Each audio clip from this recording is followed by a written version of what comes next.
गोला को देख लिया, अर्धगोला को देख लिया, विषमबाहु त्रिभुज को देख लिया, समबाहु त्रिभुज को देख लिया और यहाँ पर त्रिभुज को देख लिया, शंकु को देख लिया। अब अपन आगे से देखेंगे यहाँ पर कि वर्ग क्या है, वर्ग के फॉर्मूले क्या है, वर्ग क्या है, समझ गए? वर्ग क्या है? तो यहाँ पर ध्यान रखना, अपन वर्ग की बातें कर रहे हैं। किसकी बातें कर रहे हैं भाई साहब? वर्ग की बातें कर रहे हैं। अब यहाँ पर देखो, ये है आपका वर्ग। वर्ग की चारों भुजा बराबर होती है, वर्ग की चारों भुजा बराबर होती है। ये आपकी चारों भुजा बराबर है भाई वर्ग की। अपन ने देखा यहाँ पर कि यदि ये ए जो है इतनी गलियों में घूमता है तो ये ए भी इतनी गलियों में घूम सकता है, ये ए भी इतनी गलियों में घूम सकता है, ये भी इतनी गलियों में घूम सकता है। मतलब इनका एक सीमित एरिया है। जैसे अपन बोले यहाँ पर वर्ग का क्षेत्रफल, वर्ग का क्षेत्रफल की बातें कर रहे हैं हम। वर्ग का क्षेत्रफल यहाँ पर होता है a इंटू ए को अपन यहाँ पर एक तरीके से और लिख सकते हैं a का स्क्वायर। क्या लिख सकते हैं भाई अपन? a का स्क्वायर। इसका मतलब हुआ ये a और ये मिलकर क्या होगा? यदि अपन इंटू करें, क्या करें भाई? यदि इनका इंटू करें, गुणा करें तो क्या हो जाएगा? वर्ग का क्षेत्रफल निकल जाएगा। फिर अपन देखें यहाँ पर वर्ग का परिमाप। ये पहला फॉर्मूला था, ये दूसरा फॉर्मूला है। वर्ग का परिमाप, वर्ग का परिमाप, परिमाप मतलब तीनों चारों भुजाओं का योग को अपन क्या बोलते हैं? परिमाप बोलते हैं भाई। अब यहाँ पर देखो, ये ए, ये ए, ये ए और ये कितने हो गए? A into A into A into, या फिर यहाँ पर देखो a plus A plus A plus A, या फिर ये भी नहीं लिखना है तो यहाँ पर लिख दो 4a। तो यहाँ पर क्या हो जाएगा? परिमाप 4a हो जाएगी। वर्ग की परिमाप क्या हो जाएगी? 4a हो जाएगी। अब वर्ग का विकर्ण, विकर्ण ध्यान रखना, मेंसुरेशन की कोई से भी फॉर्मूले में विकर्ण देखो वहां पर रूट लगती ही है। यहाँ पर देखो वर्ग का विकर्ण क्या है भाई? यहाँ पर वर्ग का विकर्ण, वर्ग का विकर्ण, वर्ग का विकर्ण है यहाँ पर। अब यहाँ पर देखो वर्ग के विकर्ण में यहाँ पर रूट 2a हो जाएगा। 2a, a को बाहर रखा, 2 को अंदर रखा। ये है वर्ग के फॉर्मूले। वर्ग को अपन देखा, वर्ग का क्षेत्रफल a इंटू ए वर्ग का क्षेत्रफल हो जाएगा, या फिर इसको a स्क्वायर भी बोल सकते हैं। फिर अपन ने देखा वर्ग का परिमाप, परिमाप मतलब चारों भुजाओं का योग, परिमाप अपन देख लिया। वर्ग का विकर्ण, विकर्ण मतलब ये विकर्ण यहाँ पर देखा अपन ने, यहाँ पर रूट 2 और यहाँ पर 1। अब अपन चलते हैं आयत। सातवीं बात किस पे आ गया था? 8वीं पर। और 8वां है अपना आयत। क्या है भाई? आयत है अपना। अब देखें यहाँ पर ये है अपना आयत। क्या है भाई? अपना आयत। ये लंबाई, ये चौड़ाई और ये इसकी हो जाएगी यहाँ पर, ठीक है।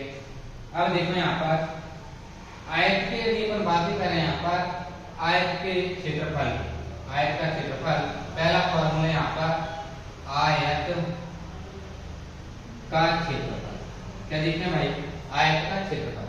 आयत का क्षेत्रफल में यहाँ पर देखो, यदि इसको क्रॉस करो यहाँ पर तो क्या मिल जाएगा? L इंटू बी क्षेत्रफल, क्रॉस वाला क्षेत्रफल यहाँ पर।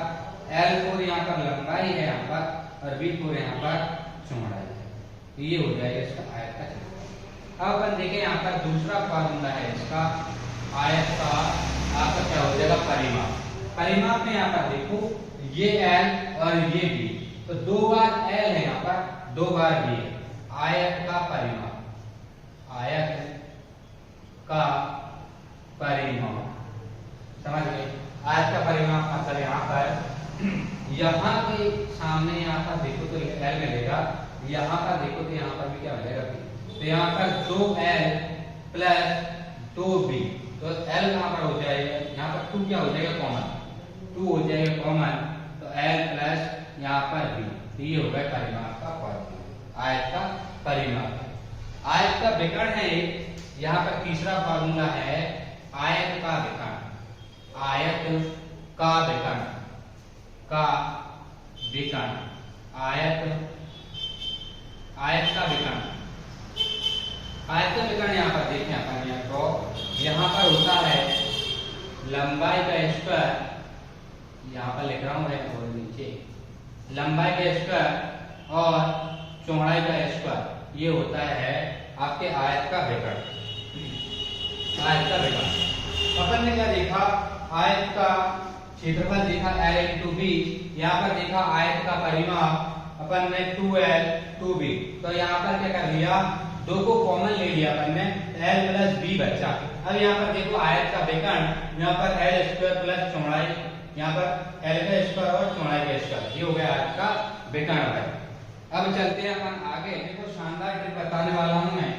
यहाँ पर 9 का आ गया, अपन किस पे आ जाएंगे भाई, अपन आ गए वृत्त पे, किस पे आ गया भाई, वृत्त पे, वृत्त, और ये है आपका वृत्त। मैंने आपको बताया फर्स्ट पार्ट में, सेकंड पार्ट में बताया कि यहाँ पर भाई जब भी आपके सर्कल हो या वृत्त हो या गोला हो, हमेशा पाई लगता है वहां पर। क्या लगता है भाई, हमेशा पाई लगता है।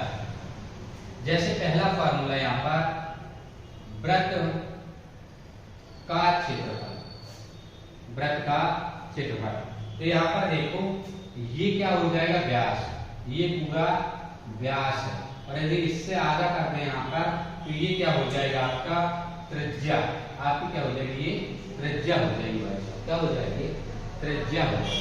अब देखो वृत्त का क्षेत्रफल पाई लगेगा, अब एक आर इधर और एक आर इधर, तो R square, pi R square हो जाएगा वृत्त का क्षेत्रफल।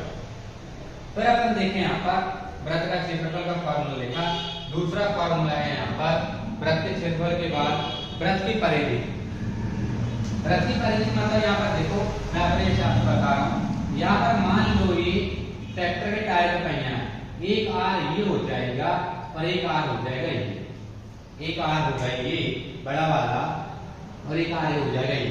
तो एक परिधि अपन इधर से निकालेंगे और एक परिधि निकालेंगे इधर से, तो यहाँ पर 2 परिधि हो जाएगी, क्या हो जाएगी 2 पाई आर, क्या हो जाएगा भाई यहाँ पर 2 पाई आर। देखो मैंने कैसे बताया, ये मान लो आपके ट्रैक्टर का टायर है, ये है अंदर की सतह, तो ये आपका एक आर हो जाएगा और एक आर हो जाएगा आपका ये वाला, तो यहाँ पर 2 आर।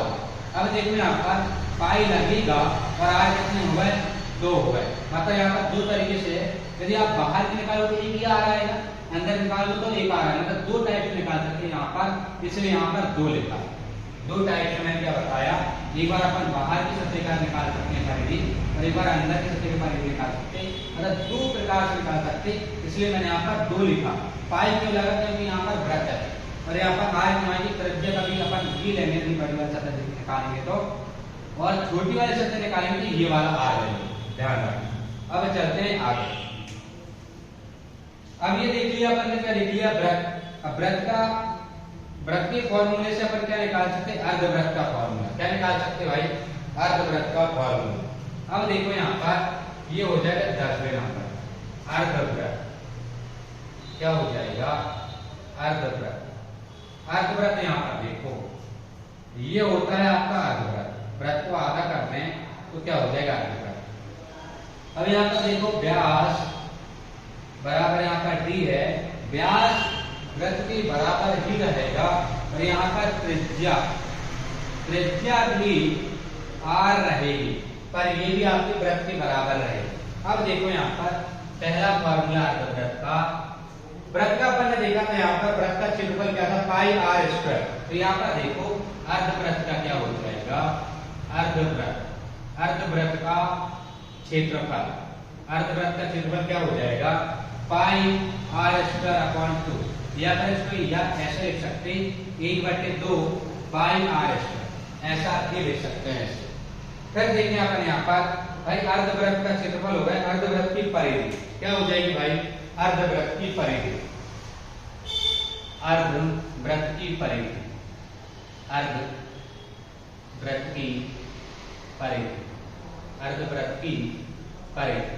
अब देखो यहाँ पर अर्धवृत्त की परिधि, ये आपका r है, ये टोटल आपका d है, अर्धवृत्त की परिधि देखेंगे अपन। पाई आर प्लस 2r, तो यहाँ से r क्या हो जाएगा कॉमन, r ले लेंगे कॉमन, यहाँ पर पाई प्लस 2 बचा, तो ये हो जाएगा वृत्त की परिधि।